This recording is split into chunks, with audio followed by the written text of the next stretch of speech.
In the velvet hush of midnight, where the blood of forgotten kings stains the stone like eternal ink, a choice is made that binds the living to the undying. The grand hall of the obsidian citadel loomed like a beast carved from night itself, its walls etched with runes that glowed faintly under the flicker of iron candelabros. Wax dripped in slow, crimson tears from black tapers, pooling on the flagstones where shadows twisted like jealous lovers. The air hung heavy with the scent of aged vellum and damp earth, carried on a draught that whispered through arrow-slit windows, rattling the tapestries of frayed silk depicting ancient battles, vampiric legions clashing against human dawn, their silken threads frayed by centuries of regret. At the head of the chamber sat King Alaric, the eternal sovereign of the shadowed realm. He was a figure forged in the fires of antiquity, his form unyielding as the obsidian throne beneath him. Tall and lean, with hair like raven wings falling to his shoulders, his eyes were twin abysses of storm gray, holding the weight of millennia. Born in the crumbling empires of Rome's fall, Alaric had once been a warrior poet, his blade dipped in the blood of foes and friends alike. But immortality had carved guilt into his bones, a betrayal during the Great Schism, when he spared a mortal lover only to watch her wither in his arms, her humanity a curse he could not share. Now, at what mortals would call 500 years, he ruled with an ethic born of solitude, mercy tempered by the blade, alliances forged not in conquest, but in reluctant peace. The wars of old had left him yearning for redemption, a light in the endless shadow, yet he trusted no one, his heart a vault sealed by loss. Before him, the vampire council assembled, 5 elders cloaked in velvet, the color of bruised plums, their faces pale masks illuminated by the moon's silver bleed through cracked stained glass. They had convened under the blood moon's gaze, presenting candidates for the binding rite, a ritual to secure the realm's fragile truce with the mortal world. The wars raged on in whispers, human hunters encroaching from the east, rival clans plotting in the fog-shrouded north. A queen was needed, one whose blood could bridge the divide, her lineage a key to uneasy alliances. 5 women stood in the hall's center, chained not by iron, but by the weight of expectation, their breaths the only sound daring to pierce the silence. First came Isolde, a full-blooded vampire from the Carpathian clans, her skin luminous as porcelain, eyes burning with the fire of old vendettas. She bowed low, her voice a silken hiss, promising legions loyal to the throne. Beside her, Ilara, a turned noble from Parisian salons, her gown of crimson damask whispering against the stone, offered whispers of political intrigue, her lips curved in a smile that hid fangs sharpened on betrayal. Then there was Mira, the demon-redeemed hybrid, her wings folded like forgotten shadows beneath her cloak, her aura humming with the faint sulfur of infernal origins.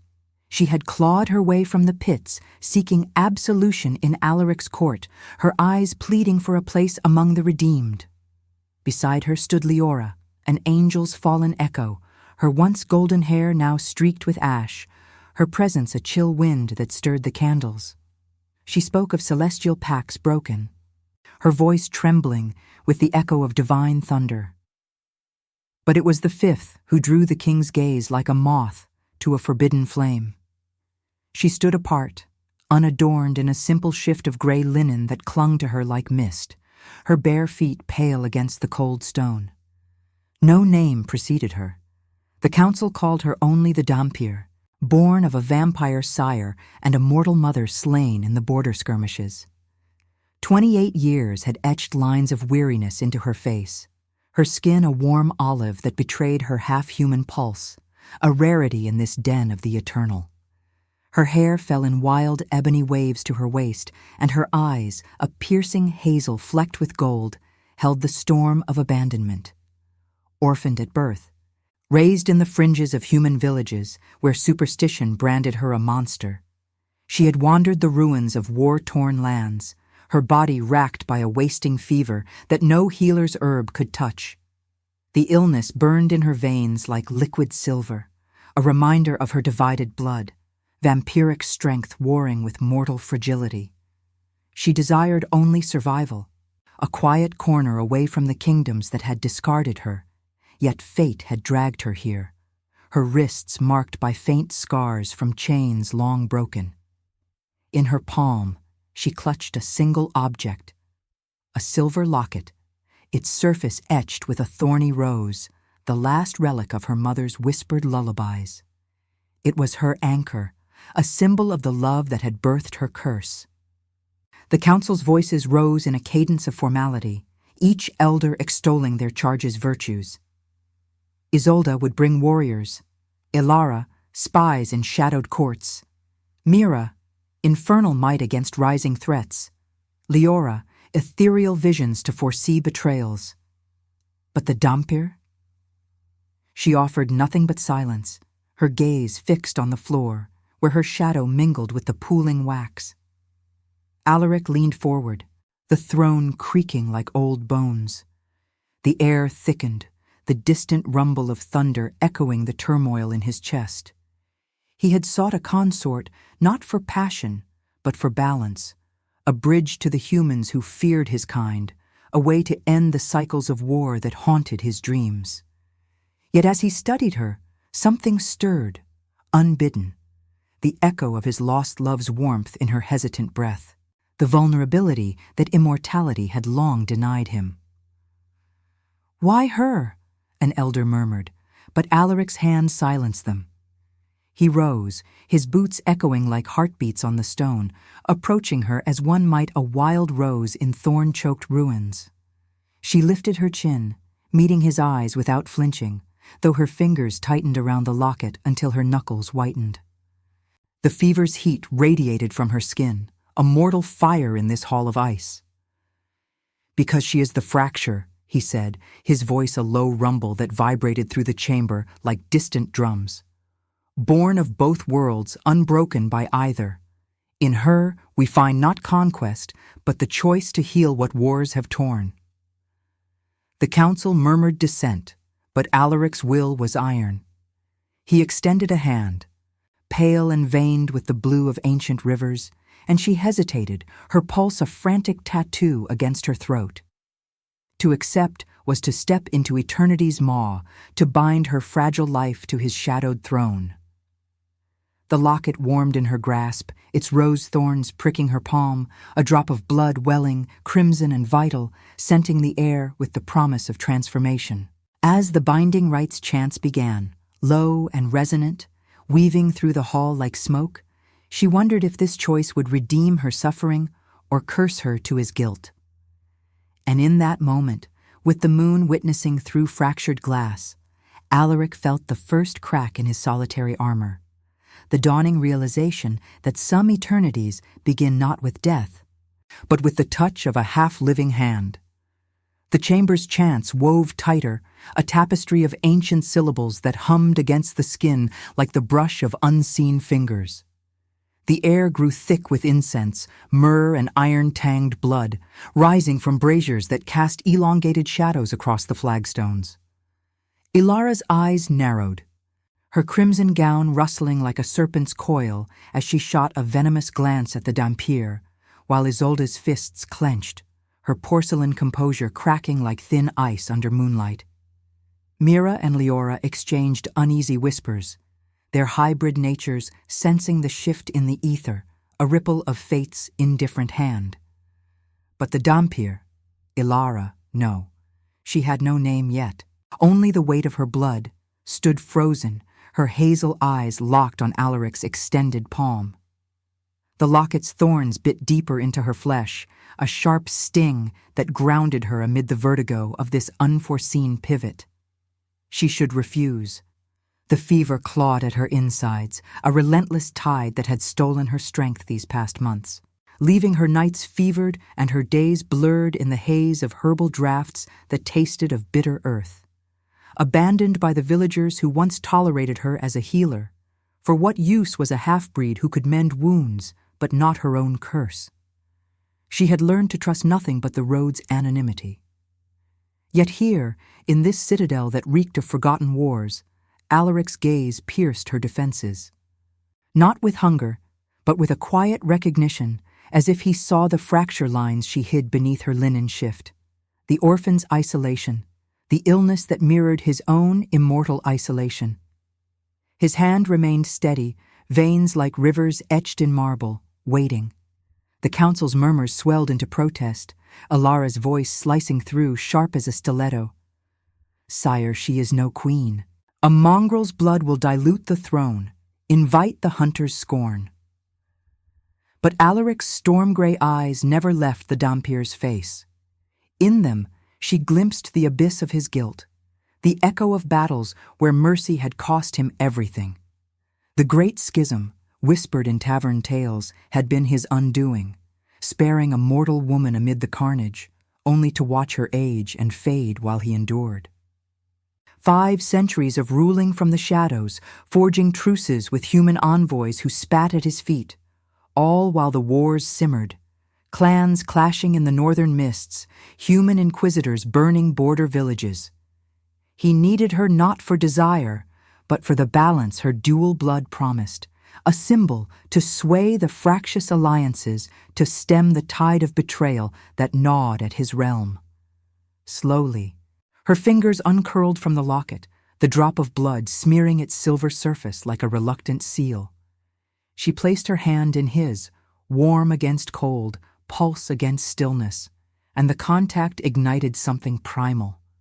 A jolt raced up her arm, not pain, but a whisper of power, the vampiric essence in her veins stirring like embers long banked.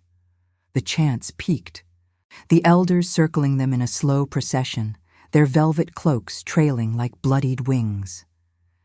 Alaric drew her closer, his breath a cool caress against her temple, scented faintly of aged wine and storm winds. "This rite binds us," he murmured, so low only she could hear. "Not in chains, but in choice, yours as much as mine." The ritual unfolded in measured steps, the air vibrating with an otherworldly hum.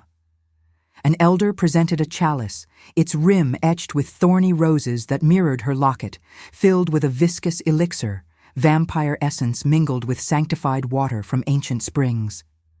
Alaric pricked his thumb on a ritual dagger, the blade humming with runes, and let a single drop fall into the cup. Then, turning to her, he offered it. Her hand trembled as she accepted, the fever's heat warring with the chalice's chill. To drink was to invite transformation, to edge toward the eternity she had always feared, the loss of her mortal fragility, the warmth that made her feel alive, even in suffering. Yet refusal meant returning to the wastes, to die unnamed in some forgotten ruin, her mother's locket her only legacy. She brought the chalice to her lips, the liquid tasting of copper and frost, sliding down her throat like liquid night. A fire bloomed in her chest, not the fever's agony, but something deeper, a bridge forming between her divided blood. Visions flickered at the edges of her sight. Alaric's memories bleeding into hers, fragments of Roman legions under blood-red skies. A woman's laughter fading into screams, the weight of a crown forged in loss. He watched her, his grip tightening imperceptibly, a flicker of vulnerability crossing his eternal mask. For the first time in centuries, solitude cracked. Her warmth seeped into him, a reminder of what immortality had stolen. As the rite concluded, the council dispersed into shadowed alcoves, their descent lingering like smoke. Alaric led her from the hall, his arm a steady anchor against the disorientation washing over her.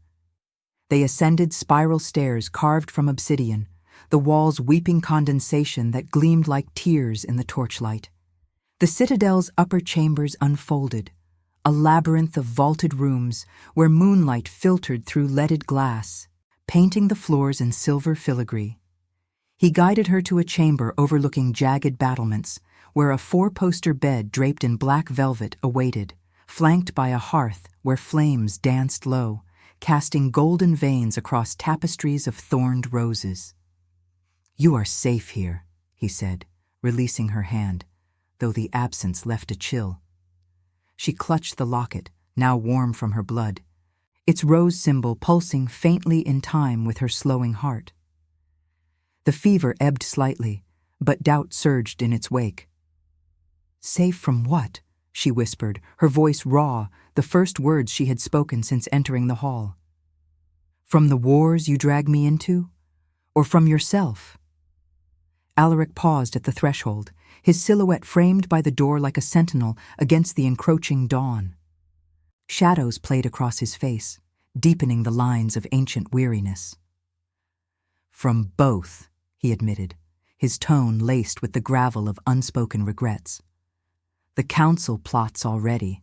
Ilara's spies weave webs in the mortal courts. Isolde rallies her clans against this insult. And I have chosen you not to save my throne alone, but perhaps to save what remains of my soul." He turned to leave, but halted as thunder rumbled beyond the windows, rain lashing the glass in sheets. "Rest. Tomorrow, we face the fractures together." She sank onto the bed, the velvet yielding like a sigh, her body heavy with the rite's afterglow. The locket fell open in her palm, revealing a faded miniature, her mother's face serene amid the thorns. But as sleep tugged at her edges, a whisper echoed in her mind, not her own, but his, a memory of betrayal, a lover's dying plea. The transformation had begun, binding their shadows, yet in the quiet, she felt the curses first stir, the pull toward his darkness, the fear that her light might extinguish in its embrace. Outside, in the storm-swept corridors, Alaric leaned against the stone, his hand still tingling from her touch. For the first time, eternity felt not like a prison, but a precipice. And as footsteps echoed, Ilara's, swift and purposeful, he wondered if the choice he had made would redeem them both, or shatter the fragile peace into war's unrelenting maw. Rain lashed the obsidian battlements like 1,000 accusatory fingers, drumming against the leaded windows of the chamber where the Dhampir lay, her body a battlefield of warring essences. The velvet bed enveloped her, its folds heavy as sodden earth, but sleep evaded her, chased away by the elixir's lingering fire. It coiled in her veins, a serpent of frost and flame, easing the fever's grip, yet awakening hungers she had never known, thirsts that whispered of blood and shadow, echoing the vampiric half she had long suppressed. The locket rested open on her chest, its miniature portrait catching the hearth's dying glow, her mother's eyes seeming to watch with quiet warning. The thorns etched into the silver had drawn fresh beads from her palm, now dried to faint rust, a texture rough against her skin like the scars of forgotten betrayals. She rose, the shift clinging damply to her frame, and paced to the window. Beyond the glass, the citadel's spires pierced the storm-swept sky, lightning fracturing the clouds in veins of white fire. The world below was a blur of mud-churned valleys where human armies had once clashed with vampiric hosts, their echoes buried in the soil like unspoken regrets. Alaric's words haunted her. A choice to heal the fractures, but what of her own? Orphaned in the border wars. Her mother's death, a casualty of Inquisitor's flames, she had survived by blending into the fringes, mending the wounded in plague-ridden hamlets, only to be cast out when her unnatural resilience betrayed her. The illness had come later, a slow unraveling that mirrored the realm's unrest. Clans scheming in the north, human envoys demanding tribute in the east, all threads pulling toward dissolution under Alaric's strained rule. A soft knock shattered the reverie, the door creaking open to reveal a servant, pale and silent, bearing a tray of silver, a goblet of deep red wine warmed by the hearth, and a robe of black silk embroidered with silver thorns. "From the king," the figure murmured, voice like rustling leaves, before vanishing into the gloom. She draped the robe over her shoulders, its fabric cool and yielding, carrying the faint scent of sandalwood and aged leather. Alaric's essence, perhaps, woven into the threads. The wine tempted, its aroma rich with undertones of iron, But she set it aside, wary of further bindings. Instead, she traced the locket's edges, the rose's petals unfurling in her mind like a memory not her own. A garden in ancient Rome, petals crushed under marching feet, a lover's hand offering solace amid the empire's fall. Down the spiral stairs, in the labyrinthine corridors where torches sputtered like hesitant confessions, Alaric confronted the encroaching shadow. Ilara glided toward him, her crimson damask gown trailing like spilled blood across the flagstones, her eyes gleaming with the calculated gleam of courtly ambition. "Sire," she purred, her voice a velvet blade, "the council stirs. Isolde has sent ravens to her Carpathian kin, whispers of rebellion, calling your choice a dilution of our bloodline, and Mira." Her infernal contacts murmur of pacts with the fallen, ready to exploit this weakness. She stepped closer, her breath cool against his cheek, fingers brushing his arm in a gesture feigned as concern. The Dhampir is no ally. Her mortal frailty invites the hunters. Let me stand at your side. My networks in the mortal courts could secure the truce you crave. Alaric's jaw tightened, the storm gray of his eyes hardening to flint. 5 centuries had taught him the anatomy of deceit. Ilara, turned in the opulent decay of Versailles, had risen through whispers and daggers, her loyalty a commodity traded for power. Yet her words gnawed at the guilt he bore, the schism's ghosts, where mercy had birthed endless war.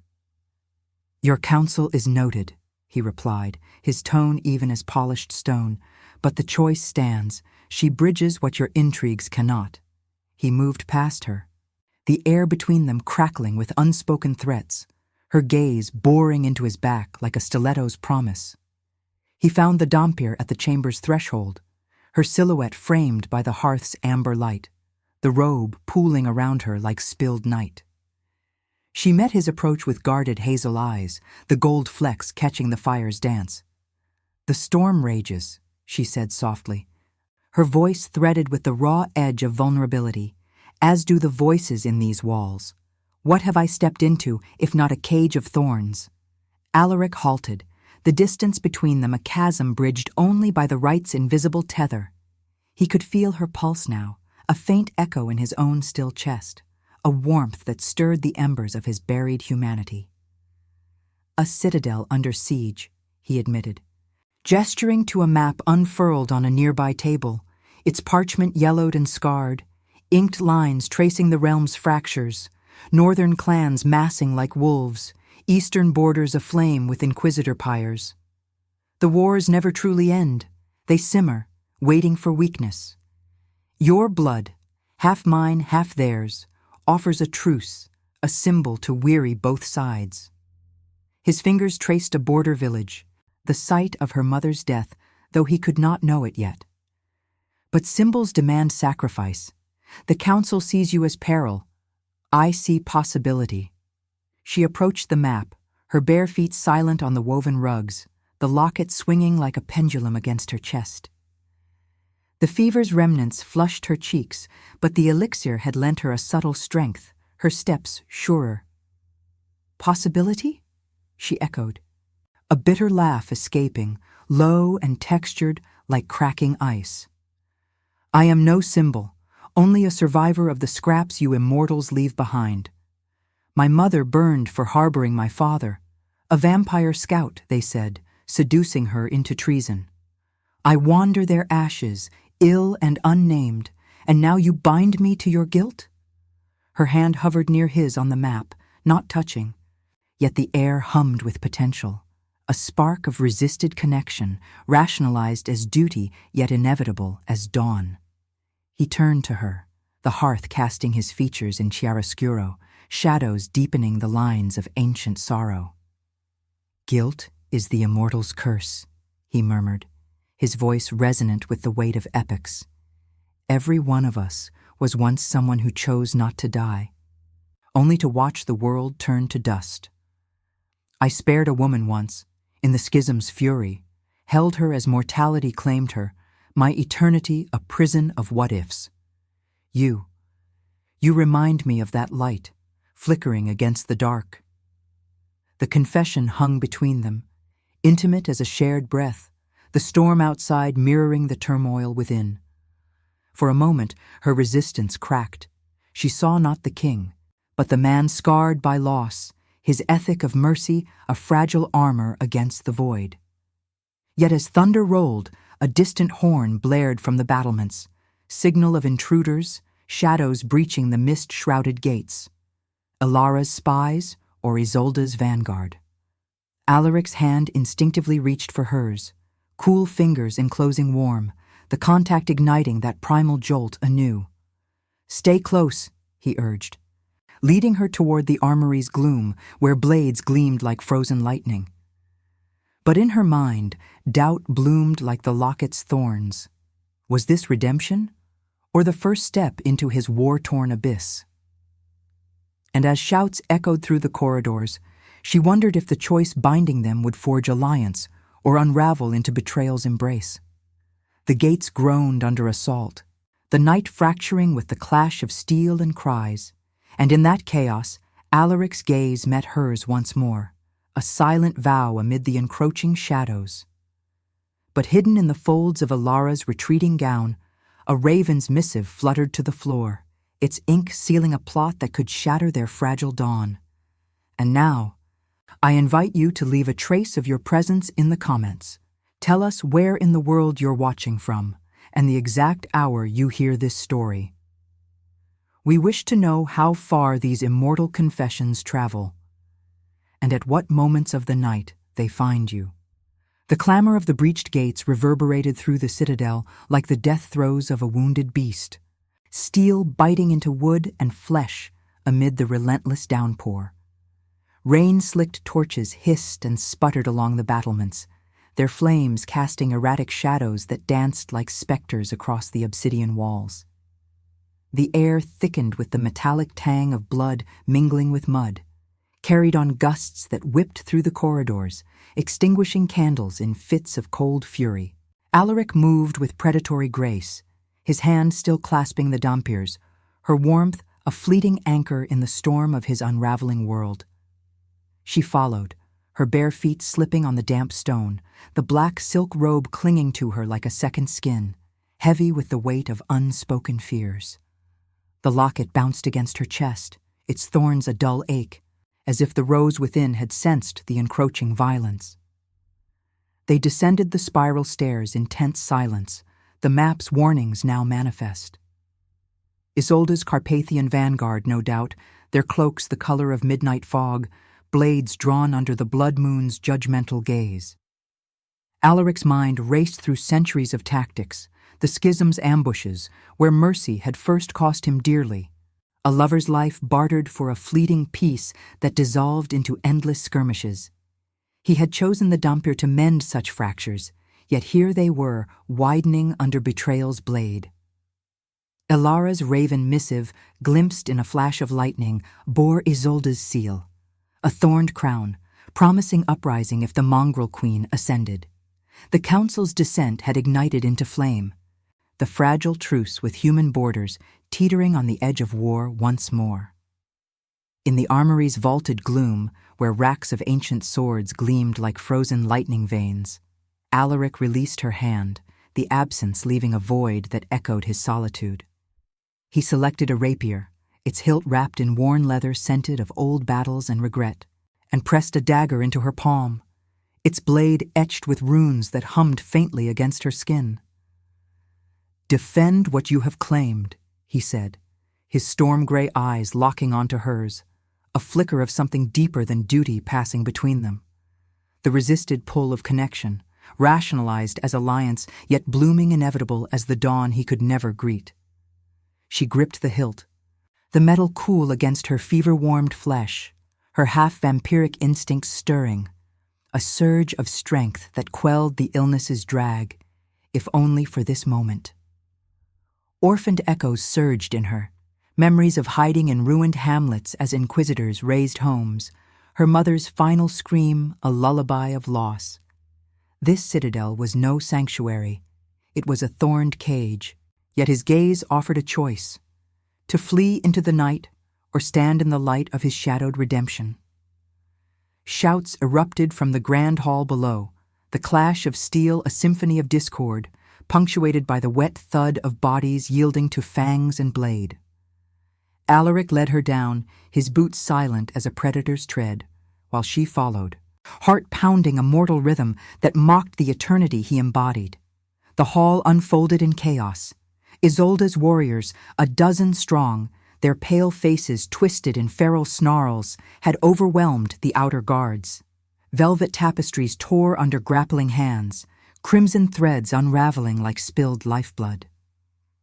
Alara lingered at the periphery, her crimson gown a stark bloom amid the fray, her eyes gleaming with feigned surprise, though the raven's ink betrayed her complicity.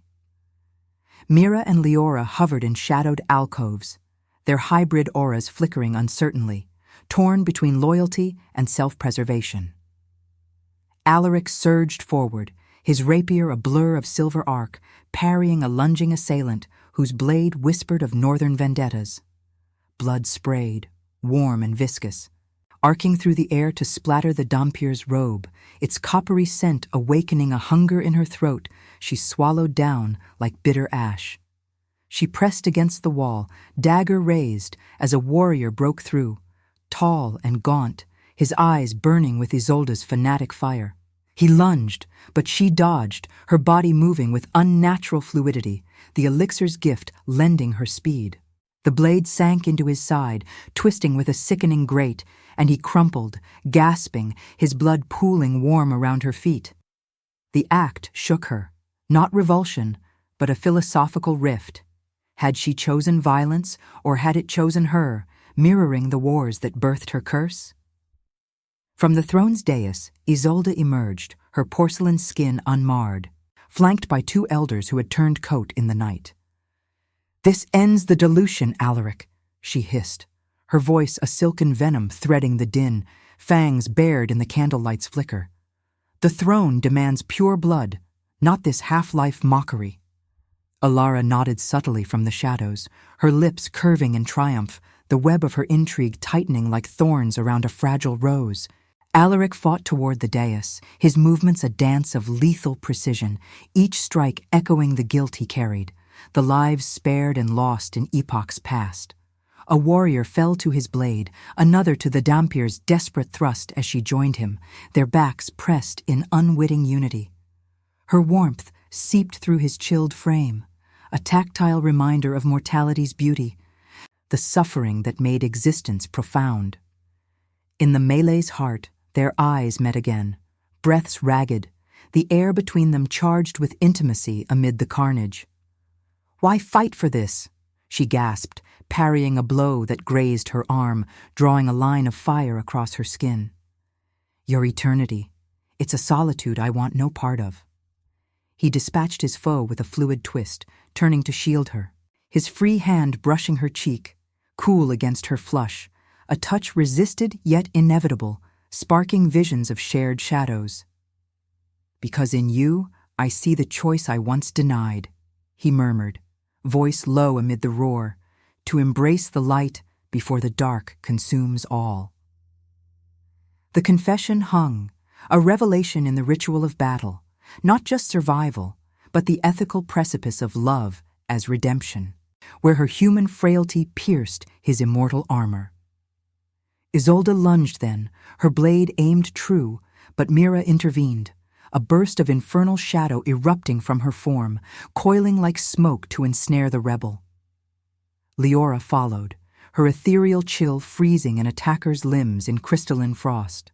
The tide turned, Isolde's vanguard faltering under the council's fractured loyalty, but not before her claw raked Alaric's shoulder, tearing velvet and flesh, blood welling dark and ancient. He staggered, the wound a burning testament to betrayal's cost, and the Dhampir caught him, her arms encircling his waist, the locket pressing between them like a beating heart. As the last warrior fell, silence descended, broken only by the rain's relentless tattoo and ragged breaths. Isolde knelt, bound in Mira's chains, her eyes defiant pools of resentment. Ilara slipped away into the gloom, her gown a vanishing whisper, the plot's architect evading judgment, for now. Alaric leaned into the Dhampir's hold, his blood staining her hands, the texture slick and intimate, a bridge of shared vulnerability. "The fractures deepen," he whispered, pain etching his features. "But so does the bond. Choose now, to stay and heal this, or walk from my shadows forever." She hesitated, the dagger slipping from her grasp, clattering like a fallen vow. The locket warmed against his wound, its rose thorns drawing her blood anew, mingling with his in a crimson pact. The fever stirred faintly, but stronger was the pull, the curse of his guilt entwining her disillusion, offering transformation or oblivion. Outside, thunder growled a warning, and in the hall's pooling blood, she glimpsed death's invisible form. Not an end, but a silent witness to the choice that could redeem or damn them both. Yet as guards dragged Isolde away, a faint rustle echoed from the rafters. A second raven, Ilara's seal unbroken, its message unfurling in the wind. Reinforcements from the mortal inquisitors, drawn by whispers of the Dhampir's ascension. The war's maw widened, and in Alaric's fading gaze, she saw the dilemma etched eternal. Love as salvation, or the spark that ignites the final betrayal. The hall's silence pressed in like a shroud, heavy with the copper reek of spilled blood and the acrid bite of extinguished torches, their embers glowing faintly on the flagstones like dying stars. Rain hammered the vaulted ceiling, a relentless dirge that seeped through cracks, pooling in shallow mirrors around the fallen. Isolde's bound form was dragged into the shadows by Mira's infernal tendrils, her defiant glare lingering like a curse etched in porcelain, while Leora's frost lingered on the air, crystalline and unforgiving. But the Dhampir's world narrowed to Alaric's weight against her, his ancient blood warm and viscous on her hands, seeping through the black silk robe to stain her skin. A tactile bond, intimate and profane, that blurred the line between savior and curse. She eased him onto the dais steps, the obsidian cool beneath them, its runes pulsing faintly as if the citadel itself mourned. His shoulder wound gaped, dark rivulets tracing paths down his pale arm, the flesh torn ragged by Isolde's claw, a reminder of the wars that had forged him. Roman legions crumbling under barbarian tides, the schism's pyres where mercy had birthed his eternal solitude. 5 centuries of such scars, yet this one burned with fresh accusation. Betrayal from within, Ilara's raven, a harbinger of deeper fractures. He leaned back, breath steady but labored, his storm-gray eyes fixed on hers, holding the weight of unspoken pleas. "The Inquisitors come," he murmured, voice gravel rough, threaded with the philosophical ache of one who had seen too many dawns denied. Drawn by her whispers, your ascension painted as abomination, a bridge to burn rather than cross. She knelt beside him, the locket swinging forward, its silver chain a tether between their forms. The thorns had pricked her anew in the fray, her blood mingling with his on the metal, and now it warmed unnaturally, as if the rose within had absorbed their shared essence. The fever in her veins, once a relentless erosion, now ebbed and flowed with the elixir's rhythm, a half-life stirring toward something fuller, more perilous. Orphaned illusions haunted her, visions of her mother's pyre, flames licking the night as villagers chanted of monsters, her father's shadow fleeing into the mists. She had wandered those ashes, disillusioned by a world that discarded the broken, healing others' wounds while her own festered. And now this king, ethical wanderer of shadows, marked by guilt's indelible ink, offered not escape, but entanglement. Love, she rationalized, was a fool's delusion, a mortal frailty to resist. Yet inevitability coiled in her chest, resisted no more than the tide resists the moon. "Choose," he pressed, his cool hand covering hers on the locket. The contact sending a shiver through her, a jolt of power, vampiric essence bridging mortal warmth. "Heal this wound, bind deeper, or sever us before the Inquisitor's fire claims what we've begun." It was a ritual unspoken, a revelation in the pooling blood. Not the grand binding of the hall, but an intimate rite of vulnerability, where her touch could staunch his ancient flow, transforming pain into redemption's fragile thread. Death hovered invisible, a specter in the rain's whisper, its presence a moral precipice, to embrace eternity's edge for him, or cling to her disillusioned solitude, dooming them both to the war's indifferent maw. Her fingers trembled as she pressed the locket to his wound, the thorns piercing her palm deeper, drawing fresh crimson that welled and smeared across his torn flesh. A low hum emanated from the silver, the roses etching glowing faintly, as if the symbol had awakened, petals unfurling in her mind's eye, thorns weaving through shared memories. Flashes assaulted her, Alaric's past bleeding into hers, the schism's carnage where he had cradled his dying lover, her breaths fading like autumn leaves, his plea for mercy echoing unanswered. I chose not to let her go. His voice echoed in her thoughts, intimate as a confession in the confessional gloom. But eternity devoured her light. Do not let it devour yours. The elixir amplified it, her half-blood responding, warmth flooded from her veins into his, the fever's fire transmuting into healing light, knitting muscle and sinew with a texture like silk threading shadow. He gasped, a sound raw and human, his free hand rising to cup her face, cool thumb tracing the curve of her jaw, lingering on the pulse that betrayed her fragility. The air between them thickened, scented of rain-soaked stone and the faint, sensual bloom of blood-mingled roses, the hearth's distant crackle underscoring the intimacy. For a moment, resistance crumbled. She leaned into his touch, hazel eyes meeting storm gray, gold flecks reflecting the vulnerability he hid beneath the crown. This is no salvation, she whispered, voice textured with the ache of inevitability. Only a deeper curse, your guilt entwining my suffering, wars pulling us into abyss. Yet her body betrayed her words, drawn inexorably, the philosophical rift narrowing. Love as redemption, a choice to transcend the beauty of human pain, where her mortality illuminated his endless night.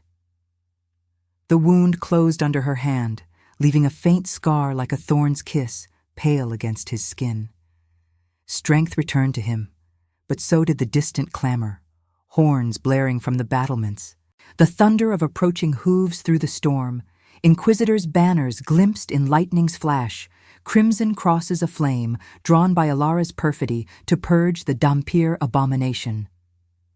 Alaric rose, pulling her with him, their hands linked in lingering warmth, the locket now cool and spent between them. They come for you, he said, tone laced with tragic resolve, but we face them as one, or not at all.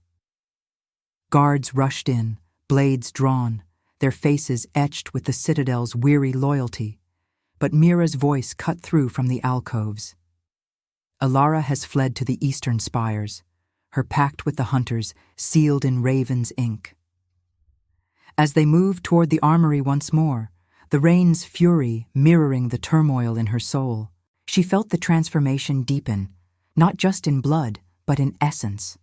The locket hung heavy, its rose a symbol of choices entwined, to stand in his light-shadowed war, redeeming his solitude with her fractured warmth, or to flee into the night, leaving him to eternity's solitary throne. But footsteps echoed from the corridors, swift, purposeful, Alara's silhouette emerging from the gloom, dagger in hand, her eyes burning with the madness of thwarted ambition. You think a half-breed mends the fractures? She snarled, lunging forward, the blade arcing toward the Dhampir's heart. Alaric intercepted, the clash ringing like a broken vow. But in that instant, the Dhampir glimpsed the true curse. Not the Inquisitor's fire, but the love blooming inevitable, demanding she choose eternity not for survival, but for the soul he bared in vulnerability's raw light. And as Ilara's strike glanced off his guard, drawing fresh blood, doubt clawed at her. Would this bond heal the realm's wounds, or ignite the final betrayal that consumed them both? The clash of Alara's dagger against Alaric's rapier echoed through the hall like a shattered vow. Sparks flaring brief and brittle in the storm's dim fury. Rain sluiced through the breached windows, turning the flagstones into a treacherous mire of blood and water, the metallic tang sharp against the myrrh-scented air. Alara's eyes blazed with the frenzy of a spider whose web had been torched, crimson gown torn and muddied, her once silken poise reduced to feral snarls, fangs glinting in the lightning's stutter. She pressed the attack, her blade a venomous whisper, driven by centuries of bartered loyalties. Versailles intrigues where she had poisoned rivals for a taste of power, now twisted into hatred for the Dhampir's unforeseen claim. Alaric parried with weary precision, his wounded shoulder protesting in fresh throbs, the scar from her healing touch already fading like a dream deferred. He felt her warmth lingering in his veins, a mortal echo that quickened his eternal stillness, resisted as alliance yet blooming into something deeper, a philosophical tether to the humanity he had long mourned. "Stand down, Ilara," he commanded, voice resonant as thunder rolling through the vaulted gloom, laced with the ethical restraint that had defined his rule.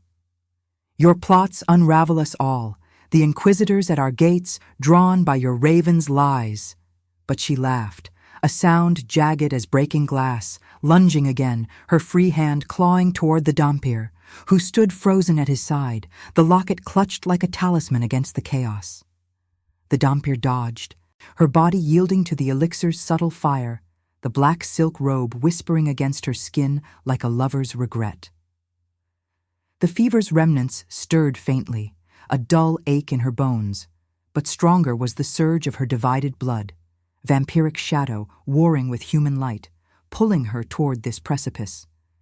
She had rationalized the bond as survival, a throne's fragile shelter from the wastes where she had wandered, orphaned and ill, mending strangers' hurts while her own festered like an open wound. Her mother's pyre haunted her still, flames devouring the lullabies of a love deemed treasonous, leaving her nameless, adrift in border ruins where wars chewed the living into ghosts. Yet Alaric's gaze, storm-gray and unguarded in the fray, unraveled her defenses, his guilt a mirror to her disillusion, his solitude a call she could no longer ignore. Mira's infernal shadows coiled from the alcoves, snaring Alara's ankle and yanking her off balance, while Leora's chill wind howled through the hall, frosting the traitor's blade mid-swing.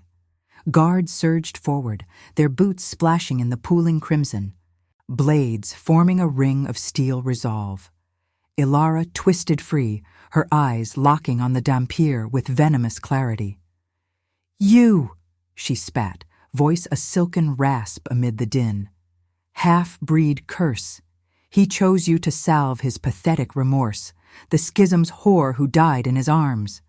But you'll wither too, dragging us into mortal flames." The words struck like thorns, piercing the Dhampir's chest, evoking visions from the right. Alaric's lost love, her fading breaths, a symphony of what-ifs, his eternity forged in that mercy's forge. Alaric disarmed her with a swift twist, the dagger clattering into the shadows, but not before her claw raked his arm anew, drawing beads of ancient blood that pattered warm against the stone. He seized her wrist, forcing her to kneel. The council's remnants, Mira and Leora, closing in with chains that hummed like restrained thunder. "Exile," he decreed, tone heavy with tragic finality, "to the northern mists, where your intrigues can poison only the wolves." Alara's laughter died into a hiss as they dragged her away, her gown trailing like a bloodied banner, but her parting glare promised fractures unhealed. Inquisitors massing beyond the gates, their pyres lit by her whispers of abomination. The hall emptied into uneasy quiet, broken only by the rain's ceaseless lament and the distant clamor of horns, human forces breaching the outer wards, crosses aflame in the night. Alaric turned to the Dhampir, his form silhouetted against the fractured moonlight, bleeding through the glass, blood tracing rivulets down his sleeve. She stepped closer, the locket's chain cool against her heated skin, its rose etching now scarred with their mingled essence. A symbol awakened, thorns binding what wars sought to sever. "The Inquisitors seek my blood," she said softly, voice textured with the raw edge of inevitability, her hazel eyes meeting his, gold flecks shimmering like stars in eclipse. "Painted as the monster bridging your shadows to their light, what choice remains, if not to run from this curse we've woven?" He reached for her, cool fingers tracing the curve of her neck where her pulse thrummed, a mortal rhythm that stirred his buried longing, the beauty of suffering he had forgotten.